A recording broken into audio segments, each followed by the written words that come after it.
Jain to all of you, welcome to our channel NCC वाले। आज की इस वीडियो में हम आपके लिए लेके आए हैं एनसीसी बी सर्टिफिकेट 2018 का क्वेश्चन पेपर विद आंसर। तो चलिए स्टार्ट करते हैं। क्वेश्चन नंबर 1, बाएं मुड़ में कितने डिग्री का कोण बनता है? 90 डिग्री का। पीछे मुड़ में कितने डिग्री का कोण बनता है? 180 डिग्री का। वर्ड ऑफ कमांड के कितने भाग होते हैं? 2 भाग होते हैं। ड्रिल कितने प्रकार की होती है? 2 प्रकार की होती है। थंब का हुक्म कौन से पैर पे मिलता है? बाएं पैर पे। क्वेश्चन नंबर 2, ड्रिल के उद्देश्य क्या क्या है? ड्रिल के उद्देश्य हैं कैडेटों में अनुशासन की भावना पैदा करना, कैडेटों को ड्रेस पहनना तथा चलना फिरना सिखाना, कैडेटों को कमांड कंट्रोल करना सिखाना, कैडेटों में मिलकर काम करने तथा हुक्म मानने की आदत डालना, कैडेटों में फुर्ती तथा आत्मबल का विकास करना। और अपना पेपर का सेकंड पार्ट है weapon training and firing. Question number 3 है फायरिंग के सिद्धांत लिखो। तो इसके 3 सिद्धांत हैं, strong holding, proper aiming, correct trigger operation, मतलब मजबूत पकड़, दुरुस्त सही trigger operation. Question number 4, .22 mm rifle की मजल वेलोसिटी कितनी होती है? तो इसकी मजल वेलोसिटी होती है 2700 फीट पर सेकेंड। .2 mm राइफल का वज़न कितने किलोग्राम होता है? तो इसका वज़न होता है 6 से 8 lbs। .22 राइफल का कारगर रेंज कितना होता है? इसका कारगर रेंज 25 गज होता है। .22 राइफल की लंबाई कितनी होती है? 43 से लेके 45 इंच तक होती है। फायरिंग की आरामदायक स्थिति कौन सी है? लेट कर पोजीशन यानी लाइंग पोजीशन। क्वेश्चन नंबर 5, इसमें आपको गलत और सही बताने हैं। .22 राइफल का कुतुर 7.62 mm होता है, ये तो हो ही नहीं सकता, तो ये है गलत। .22 राइफल का रेंज 25 गज होता है, हाँ ये इसका रेंज 25 गज होता है, तो ये है सही। .22 राइफल में .22 mm एमिनेशन प्रयोग होता है, ये होता है गलत। फायरिंग के दौरान सांस नहीं लेना चाहिए, ये फायरिंग के सिद्धांत थे कि मतलब सांस नहीं लेना चाहिए उस टाइम, तो ये है सही। क्वेश्चन नंबर 6, .22 राइफल के 10 हिस्सों के पुरजोई नाम लिखो। तो इसमें पहला है बट, दूसरा है सीलिंग कड़ी, trigger guide, safety catch, back sight, butt plate, trigger, case, collector, chamber और barrel. Question number 7, define MPI, मतलब एमपीआई क्या होता है? MPI mean point of impact. MPI का मतलब होता है the central point of area covered by the group of round fire with consist aim and held at the same aiming mark is called MI. Question number 8, right down and 5 points of sequence of firing, मतलब firing के sequence बताओ। तो पहला है aiming position, दूसरा है breathing, तीसरा है फायरिंग, चौथा है फॉलो थॉट, चौथा है डिक्लेरेशन, फिर रीलोडिंग, फिर रीअलाइनमेंट, फिर लाइन ब्रेक। अपना पेपर का थर्ड पार्ट है मिसक्लियंसी। तो एनसीसी का मोटो क्या है? सभी को पता है, unity and discipline. Number 10, name of DDG of Rajasthan directorate. तो अपने राजस्थान डायरेक्टरेट के डीडीजी का नाम air commander Tarun Kumar Sinha. Question number 11, NCC के झंडे में कितने रंग होते हैं? तो एनसीसी के झंडे में 3 रंग होते हैं, पहला लाल, दूसरा गहरा नीला, तीसरा हल्का नीला। क्वेश्चन नंबर 12, राष्ट्रीय एकता को विघटित करने वाले तत्वों के नाम लिखो। तो उनमें आता है जातिवाद, धर्मवाद, भाषावाद, क्षेत्रीयता भावना, विदेशी तत्व, राजनीतिक दल और आर्थिक असमानता। क्वेश्चन नंबर 13, राष्ट्रीय एकता से आप क्या समझते हैं? राष्ट्रीय एकता एक मनोभाव है जो कि मिथ्या और शक्ति की भावना, जिसका मुख्य के अंदर विधु राष्ट्र होता है। देश का हर नागरिक देश की भलाई, अखंडता और उसकी सुरक्षा के लिए एकजुट होकर काम करते हैं, यही राष्ट्रीय एकता कहलाती है। क्वेश्चन नंबर 14, भारत में राष्ट्रीय एकता को बनाए रखने के लिए क्या क्या क्या उपाय रखने चाहिए? तो उनके उपाय लिखने हैं। तो इसका आंसर है देश की संप्रभुता को बनाए रखना, देश में शांति स्थापना, देश की प्रगति और उन्नति, गरीबी और अशिक्षा को दूर करना, आंतरिक सुरक्षा, आर्थिक और उद्योग में प्रगति, देश का आदर, समान न्याय, पड़ोसी देशों के साथ अच्छे संबंध और सामाजिक समानता। क्वेश्चन नंबर 15, निम्न घटनाएं किस वर्ष में घटित हुई? पहला है भारत छोड़ो आंदोलन 1942 में, दूसरा साइमन कमीशन 1927 में, तीसरा गोवा ऑपरेशन 1961 में। महात्मा गांधी दांडी मार्च यात्रा 1930 में। और कारगिल युद्ध को तो सभी को पता है 1999 में। Question number 16, right any 5 name of neighbouring country of India. मतलब अपने देश के आस पड़ोसी देशों के नाम बताने हैं 5 कोई भी। तो पहला है पाकिस्तान, नेपाल, भूटान, चाइना, अफ़गानिस्तान, श्रीलंका और मालदीव। इसके आगे चलते हैं अपन लीडरशिप के क्वेश्चन में। तो क्वेश्चन नंबर 17 है, एक अच्छे लीडर के गुण लिखो। एक अच्छा लीडर कैसा होता है उसमें होने चाहिए वो बताना है। तो पहला है छवि, साहसी, विश्वसनीयता, सहनशीलता, सत्यवादी, न्याय, निर्णय लेना, व्यवहार कुशल, स्वाधीन और निसर्गवादी। इंग्लिश में आपको ये नीचे दिए हुए हैं। क्वेश्चन नंबर 18, लीडरशिप के प्रकार लिखो। तो लीडरशिप के 3 प्रकार होते हैं, ऑटोक्रेटिक, डेमोक्रेटिक और लेसिस फेयर। ये क्वेश्चन बहुत इंपॉर्टेंट है जो कि अब की बार भी आ सकता है 2021 में। क्वेश्चन नंबर 19, अच्छे नागरिक के कर्तव्य लिखो। तो अच्छे नागरिक के कर्तव्य हैं देश के प्रति ईमानदार और वफादारी, देश के प्रति देश भावना, देश की निस्वार्थ होकर सेवा करना, कर्तव्य के प्रति जिम्मेदारी, सरकारी संपत्ति की सुरक्षा और उसका रखरखाव करना और उच्च चरित्र।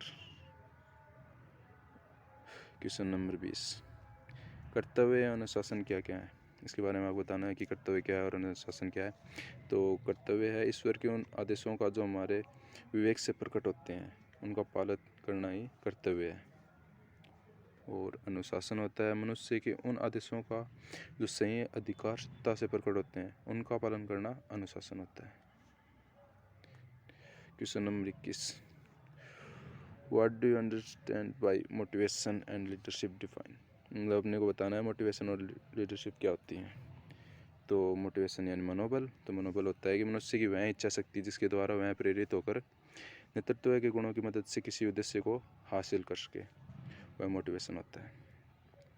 अगला बताना है अपने को लीडरशिप यानी नेतृत्व है वह व्यक्ति जो अपनी निश्चित विशेषताओं के कारण किसी व्यक्ति या समूह को निर्देशित करके अपने उद्देश्य को अर्जित करे, वो नेतृत्व कहलाता है। क्वेश्चन नंबर 22, साहसिक प्रशिक्षण में कैडेट किस किस क्रियाकलापों में भाग ले सकते हैं। तो इसका आंसर है साहसिक प्रशिक्षण में कैडेट निम्न क्रियाकलापों में भाग ले सकते हैं, जैसे कि trekking, mountaineering, cycling, rowing, paragliding, parasailing, slithering. और इससे आगे चलते हैं क्वेश्चन नंबर 23, प्रशासन के सिद्धांत क्या क्या है। तो प्रशासन के सिद्धांत लचक, सरलता और सहयोग, इनके बारे में आप बता दीजिए। सिंपल जैसे कि फ्लेक्सिबल, सिंपल, कोऑपरेशन और इकोनॉमी। अपने क्वेश्चन का अगला पार्ट है डिजास्टर मैनेजमेंट और इसका क्वेश्चन नंबर है 24, प्राकृतिक आपदा से आप क्या समझते हैं, यानी नेचुरल डिजास्टर से आप क्या समझते हैं।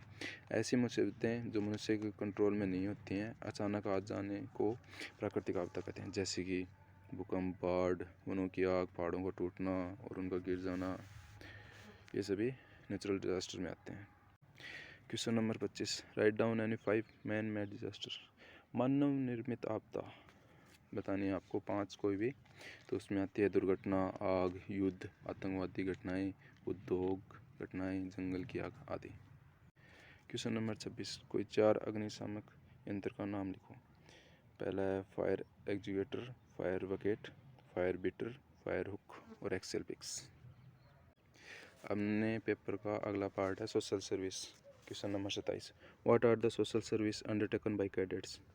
तो इसका आंसर है tree plantation, blood donation, adult education, old age home, community work, disaster relief, AIDS awareness campaign, cancer awareness campaign, Swachh Bharat and cleanness और ट्रैफिक मैनेजमेंट आदि।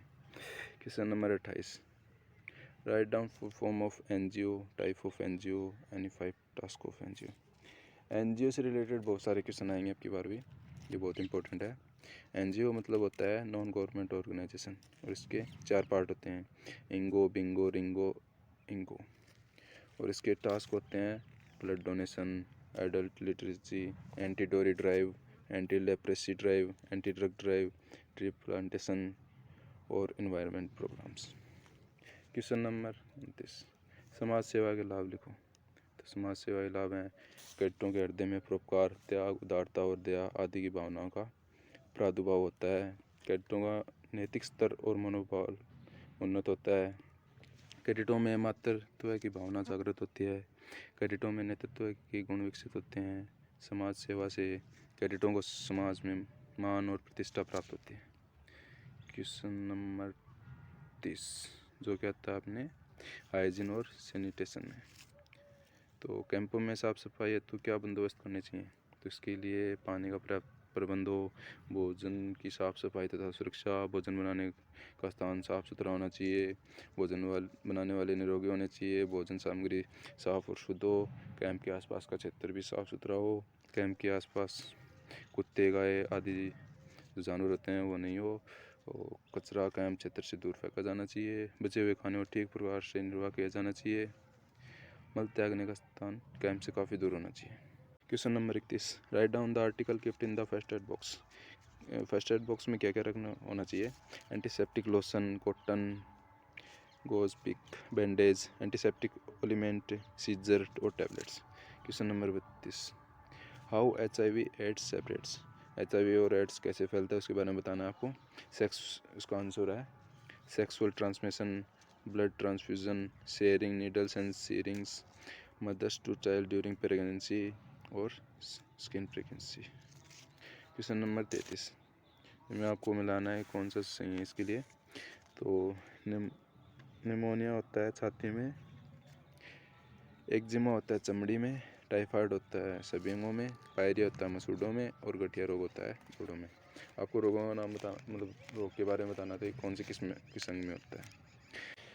Question number 34, what are the element included in balance diet. इसमें पूछा गया है कि अपने को कौन से एलिमेंट अपने डाइट में शामिल करने चाहिए। तो उसमें कार्बोहाइड्रेट, विटामिन, प्रोटीन, मिनरल और फैट आदि को शामिल करना चाहिए। अगला पार्ट है एडवेंचर एक्टिविटीज़। तो इसमें क्वेश्चन नंबर 35 है, साहसिक प्रशिक्षण के उद्देश्य लिखो।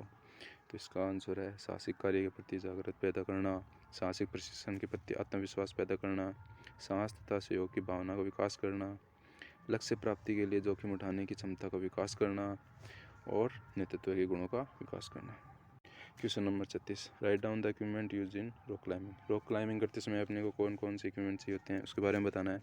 तो पहला है रोप एंड वेबिंग, दूसरा है वेबिंग और tape made of nylon, carabiner, quick draws, harness, belay devices, rappel devices, extenders, helmet और क्लाइंबिंग शूज़। अगला पार्ट अपना ecology and environment. Question number 37, जीव मंडल को कितने भागों में बांटा गया है। ये तो सिंपल सा क्वेश्चन है, आप सभी को पता होगा। तो अपने जीव मंडल को 3 भागों में बांटा गया है, स्थल, जल और वायु। Question number 38, how air pollution can be control. वायु प्रदूषण को कैसे कंट्रोल करना है उसके बारे में आपको बताना है। तो इसका आंसर है by spreading awareness among the people, environment education should be made compulsory, hygiene and sanitization of surrounding, tree plantation, safe flora and fauna, proper management of waste, check on smoke, chemical and prestige produce by vehicle and industries. अब ना अगला part है obstacle प्रशिक्षण। तो इसका अगला question है, cadets को ऑब्स्टेकल प्रशिक्षण क्यों दिया जाता है। तो कैडेट्स को ऑब्स्टेकल प्रशिक्षण कैडेट्स में धैर्य, साहस तथा शारीरिक दक्षता का विकास करने के लिए ऑब्स्टेकल ट्रेनिंग का प्रशिक्षण दिया जाता है। पेपर का अगला पार्ट है, चौथा पार्ट है आर्म्ड फोर्स। तो क्वेश्चन नंबर 40, भारतीय सेना को कितने भागों में बांटा गया है। नॉर्मल सा है, आ भी सकता है, अब की बार नहीं भी आ सकता। थल सेना, जल सेना, वायु सेना, यानी आर्मी, नेवी और एयरफोर्स। क्वेश्चन नंबर 41, देश के तीनों सेनाओं का सर्वोच्च सेनापति कौन होता है। राष्ट्रपति होता है। Question number 42, national defence academy कहाँ पे है। एनडीए के बारे में पूछा गया, तो खड़गवासला पुणे में स्थित है। क्वेश्चन नंबर 43, फुल फॉर्म बतानी है आपको। डीएससी क्या होता है, डिफेंस सिक्योरिटी कॉर्प्स। एएससी होता है आर्मी सप्लाई कॉर्प्स। एपीएस होता है आर्मी पोस्टल सर्विस। सीएमपी होता है corps of military police. EME होता है इलेक्ट्रिकल मैकेनिकल इंजीनियर।